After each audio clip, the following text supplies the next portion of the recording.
오늘의 이 말씀을 가지고 회개하라 하는 제목으로 은혜를 나누고자 합니다. 우리가 어제 뉴스 보셨을 거예요. 제가 뉴스에 대해서 이야기를 잘 안 하고 또 안 하는 것이 맞습니다. 그런데 어제는 그 서울에서 퀴어 축제라고 열렸어요. 퀴어 축제가 뭐예요? 동성 연애자들이 모여서 축제를 여는 거예요. 축제라는 말도 안 되는 거예요. 옛날에도 동성애자가 있었습니다. 어쩌면은 그 분들이 우리가 볼 때는 좀 불쌍한 영혼이다 이렇게 생각할 수가 있습니다. 또 그 사람들이 우리를 보면은 또 다르게 볼 수도 있을 거예요. 그러나 하나님은 분명히 여자와 남자가 결혼해서 살으라고 명령하셨습니다. 그런데 그들은 그런 것을 버린 거예요. 그런 것이 아니라 지금의 나의 쾌락과 나의 어떤 육체적인 즐거움을 통해서 하나님의 법을 저버리는 거예요. 하나님의 법을 거부하는 거예요. 이 세상에 혼란과 혼탁이 오는 것이 우리는 조심스럽게 이야기합니다. 인간의 죄로부터, 인간의 죄악으로부터 하나님의 진노의 채찍이 내려지고 있지는 않느냐는 거예요. 우리가 지금 생각해 보면은 지구의 온난화가 이루어진다고 합니다. 물론 매일 듣던 이야기예요. 금년에는 더 더위가 상승할 거라고 뉴스가 봄이 시작되고 여름이 시작되면은 그런 뉴스가 도배를 하기 시작합니다. 왜 그럴까요? 예전에는 엄청 삼복 더위라고 그래가지고 떼학볕 밑에 앉아서 농사 짓던 할머니 할아버지들이, 우리 엄마 아빠들이 그냥 집 안에 들어오거나 아니면 나무 그늘 밑에 앉아서 부채로, 손부채로 설렁설렁 하면서 바람이 불어오면 굉장히 시원함을 느낍니다. 그런데 이제는 바람이 불어와도 그 바람조차 시원한 바람이 아니라 뜨거운 바람으로 변해 있다는 거예요. 그리고 나무 그늘 밑에 앉아 있어도 예전의 그 시원함을 느끼지 못하는 거예요. 왜 그럴까요? 그 인간의 어떠한 욕망과 편리함과 또 자기 개인의 안녕을 위하여서 일어나는 모든 일들, 우리가 지금 예배를 드리면서 에어컨을 틀고 있어요. 저 트는 것 저것마저도 저기에 안 생겨도 되는 열이 발생하고 있는 거예요. 우리는 지금 실내에서 시원함을 느끼지만은 밖에 있는 환풍기에는 뜨거운 열이 발생되고 있다는 거예요.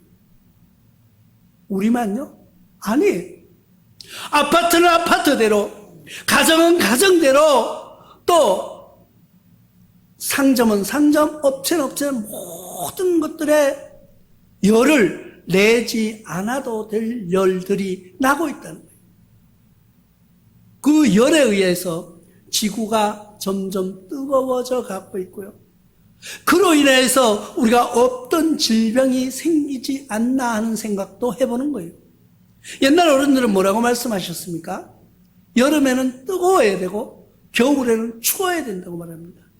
근데 요즘 사람은 여름에도 뜨거운 걸 별로 느끼지 못해요. 왜? 조금만 더우면은 에어컨을 틉니다. 조금만 추우면은 온풍기를 틉니다. 그래서 추위와 더위를 크게 옛날처럼 느끼지는 않고 살아가는 겁니다. 날이 아무리 뜨거워도 나는 시원하게 살고요, 아무리 추워도 나는 따뜻하게 살아가는 인간의 모습들을 봅니다. 우리가 사람이 편리하면은 편리한 만큼 또 거기에 대한 대가도 지불하는 거예요. 혼탁과 혼란 속에서 이 나라 이민족이 예전에 우리 선배 신앙인들 우리 선배 목사님들의 이야기를 들어보면요, 신앙생활을 좀 하시는 분들은 산에 가서 나무 뿌리를 하나 뽑아야 된다는 거예요. 목회자가 된다 그러면은 소나무 뿌리 하나 뽑아야 된다는 거예요. 그게 뭐냐? 산속에 가서 소나무 잡고 기도하는 거예요. 그냥 막 소리치고 주야 주야 하다가 이 나무가 뽑힐 정도로 그렇게 산천을 다니면서 기도하셨다는 거예요. 그리고 교회에도 금요 철야 예배를 드렸습니다. 금요 철야 예배는 저녁에 모여서 아침 새벽 기도 시간까지 계속 기도하는 거예요. 그게 어느 한 교회가 아니라 모든 교회에서 일시에 일어났던 현상들이에요. 그렇게 외치니까 하나님이 이 나라 이 민족을 축복하셔서 전쟁의 폐허 속에서도 경제의 대국으로 이루어갔던 이 민족임을 우리는 알고 있습니다. 그런데 물론 세상 사람들은 그렇게 생각하지 않을 거예요. 믿지 않는 사람들은 무슨 소리야, 너가 교회 앉아 그냥 소리만 질렀고 너끼리 모여서 그랬지. 그런데 세상에 믿지 않는 사람들은 뭐라고 생각하십니까? 아니야, 우리가 노력했어, 우리가 연구했어, 우리가 기술을 자꾸 발전시켰어, 그래서 우리가 이렇게 잘 산다고 이야기하는 거예요. 그러면 다른 나라는요? 다른 나라는 기술 발전시키고 싶지 않나요? 다른 나라는 일하지 않나요? 다른 나라는 하기 싫어서 가만히 있나요? 다 그 나라들도 열심히 일하고 노력하고 수고하고 새로운 걸 발견하고 새로운 기술을 만들어내려고 노력하고 있는 거예요. 그런데 하나님을 믿는 나라가 계획하는 기술하고 하나님을 모르는 나라가 계획하고 준비하는 것이 다르더라는 거예요. 우리는 그래서 그 답을 어디에서? 기도에서 찾을 수 있다는 거예요. 기도라는 건 뭐예요? 하나님의 오늘 말씀에 보면은 여호와의 말씀에 이는 이제라도 금식하고 울며 애통하고, 금식하고 울며 애통하라는 거예요. 애통. 그리고 마음을 다하여 내게로 돌아오라는 거예요. 하나님은 우리를 지금 또 부르시고 계신 거예요. 하나님은 지금 또 돌아오라고 말씀하고 계신 거예요. 돌아오라는 말이 무엇인가 봤더니 슈브라고 하는 말인데, 돌아오다, 회복하다는 거예요. 우리는 지금 돌아오는 이 단어보다는 회복의 단어를 썼으면 좋겠어요.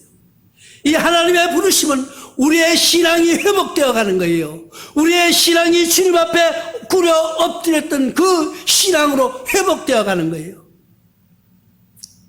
그래서 에레미야서에서는 이렇게 말씀하고 있습니다. 에레미야 35장 15절에 이렇게 말씀하십니다. 내가 내 종 모든 선지자들 너에게 보내고 끊임없이 보내며 이르기를 너희는 이제 각기 악한 길에서 돌이켜 행위를 고치고 다른 신을 따라 그를 섬기지 말라. 그리하면 너희가 내가 너희와 너희 선조에게 준 이 땅에 살리라 해도 너희가 귀를 기울이지 아니하며 내게 순종하지 아니하였느니라. 하나님이 부르시는데 우리가 말을 안 듣는다는 거예요. 그럴 때 그 백성에게 계속해서 선지자를 보내고 있다는 거예요. 우리 민족도 보면은요, 교인들의 기도가 점점 줄어가고 있는데 그리할지라도 목사님들이 계속 배출되고 있다는 거예요. 신학교에서 공부를 가르치고 자꾸 신학생을 만들어서 세상으로 목사로 파송하는 것을 볼 수가 있습니다. 왜 그럴까요? 사람들이 그렇게 말해요. 요즘 교회가 너무 많다고. 하나님의 계획은 모든 것을 끊임없이 보내주신다는 거예요. 그런데 그 말을 듣지 않는 것이 문제인 것입니다. 우리는 하나님의 보내시는 그 말씀, 하나님께서 원하시는 그 말씀을 들어야 돼요. 마태복음 22장 3절에는 그 종들을 보내어 그 청한 사람들을 혼인잔치에 오라 했더니 오기 싫어하거늘. 하나님이 잔치를 벌였어요. 그리고 종들을 보내서 잔치에 참여하라고 초대했습니다. 나가서 잔치를 벌렸다. 잔치 벌렸다고 오라고 하는 거예요. 근데 그들이 뭐라고요? 오기 싫어했다는 거예요. 지금 마찬가지예요. 교회 문이 열리고 나아가서 초청합니다. 예배에 참석하라고, 하나님의 잔치가 열렸다고. 그러나 그들은 들으려고 하지 않는 거예요. 왜 하나님의 부르심을 들으려고 하지 않습니까? 왜 하나님의 부르심에, 하나님의 초청에 싫어하느냐는 거예요. 그 싫어함은 우리가 새로운 우상을 섬기고 있다는 거예요. 우상을 섬긴다고 하니까, 아니 목사님 무슨 소리 하세요? 나는 우상 안 섬겨요. 나는 무신론자예요. 나에게는 신이 없다고 하는 무신론자라고 고백하는 사람들도 있고요. 따지듯이 대항하는 사람도 있습니다. 그러나 본인이 알든 모르든 그에게는 새로운 우상이 있는 것입니다. 그것이요, 자녀가 될 수가 있고요, 재물이 될 수가 있고요, 또 내가 사랑하는 여자, 남자가 될 수가 있고요, 또 내가 인기를 얻기 위한 것이 될 수도 있고요, 내가 잡으려고 하는 권력이 될 수도 있고요. 그게 자기의 우상 속으로 빠져들어가고 있다는 것을 기억하시기 바랍니다. 그래서 하나님은 우리에게 우상을 버리라고 명령하십니다. 그 부르심에 응답하지 않는 자를 우상을 버리라는 거예요. 역대하 19장 3절에는 이렇게 말씀하고 있습니다. 그러나 왕에게 선한 일도 있으니 이는 왕이 아세라 목상을 다 이 땅에서 없애고 마음에 기울여 하나님을 찾음이다 하였더라. 이 아세라 목상을 섬기는, 우상을 섬기는 그들이 다 좋았는데 사람들이 그렇게 말합니다. 저 사람은 법이 없어도 살 사람이다. 그 말은 누구에게나 통해요. 법 없어도 다 살아가요. 그러나 법이 없다 그러면 악한 사람은 자기의 악을 드러내면서 자기가 모든 것을 범죄하려고 하겠죠. 법이 없다고 못 사는 건 아니에요. 그리고 사람이 착하다고 하나님께 구원을 받는 것은 아닙니다. 왜? 자기가 우상을 버리지 아니하면은, 자기의 나의 하나님 이외에 우상을 섬기면서 하나님을 믿지 않는다면은 그는 구원받을 수 없기 때문인 것입니다. 하나님의 성전을 깨끗하게 하라고도 명령하고 있습니다. 역대하 29장 15절에 그들이 그의 형제를 모아 성결하게 하고 돌아가서 왕이 여호와께 말씀대로 명령하선을 따라 여호와의 전을 깨끗하게 할세. 하나님의 전을 깨끗하게 하였다는 거예요. 나와 여러분들은 하나님의 전을 깨끗하게 하고 계십니까? 하나님의 전이 뭐예요? 내 몸은 하나님의 성전이에요. 내 육체는 하나님의 성전이라는 것을 기억하시기 바랍니다. 우리가 매월 첫 주에 성찬식을 합니다. 성찬식은 뭐예요?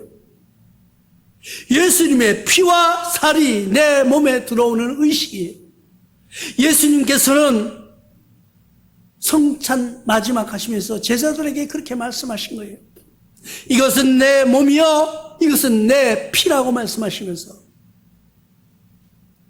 그 떡과 그 포도주가 내 몸에 들어오는 순간 하나님 성령이 임재하심을, 하나님의 성령이 강림하심을 여러분들이 기억하시고 내 몸이 성전이라는 것을 기억하시기 바랍니다.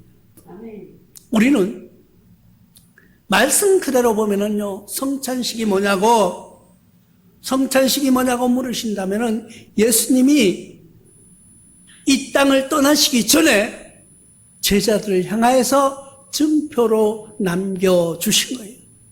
그러면서 결론을 보면은 그게 그 성경 말씀은 오늘 그 말씀의 주제가 아니기 때문에 그렇지만 그 말씀의 주제를 따라가 보면은 전도하라는 말씀이에요.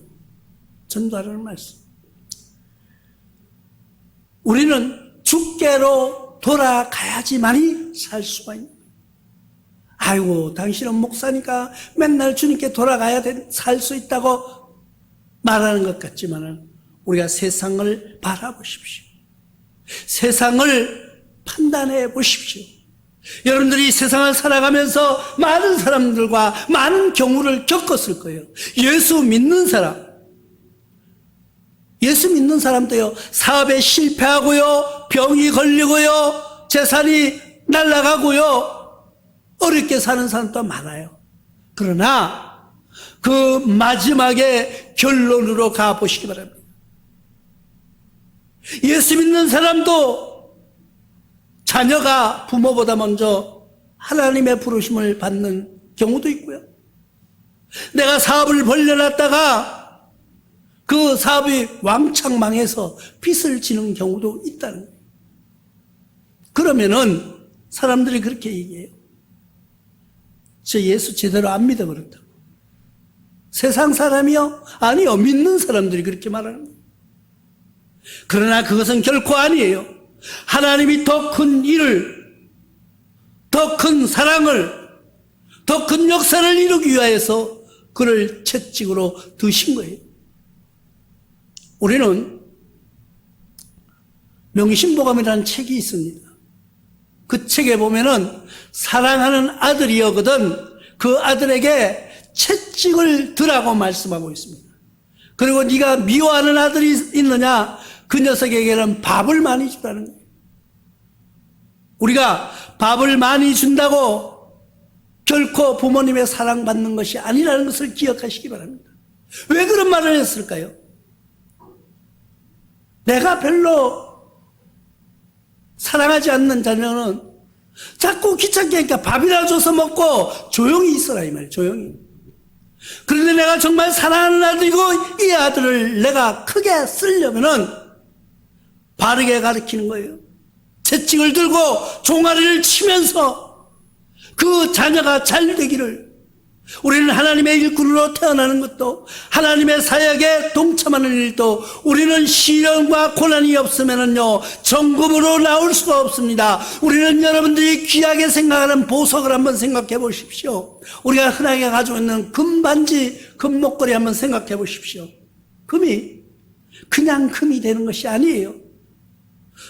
깨지고 부서지고 씻겨진 다음에 뜨거운 불에 들어갔다가 나온 뒤에도 계속 망치로 두들겨 맞고 수백 도가 되는 그 불길에서 단련된 후에야 황금빛을 내면서 우리 손가락에 아니면 목걸이에 아니면 귀걸이로 걸리면서 그 빛을 발하는 것을 여러분들이 기억하시기 바랍니다. 우리는 그렇기 때문에 하나님께로 돌아와야 되는 거예요. 시련이 있습니까? 고통이 있습니까? 더 크게 기도하고 더 크게 매달리는 여러분들 되시기를 바랍니다. 그럴 때 인자하신 우리 하나님께서는 그를 받아주실 것입니다. 오늘 마지막 말씀에서 보면은 주께서 혹시 마음의 뜻을 돌이키시고 그 뒤에 복을 내리시사 너희 하나님 여호와께서 소제와 전제를 드리게 하지 아니하실지 누가 알겠느냐? 누가 알겠느냐? 하나님께 돌아오지 않고는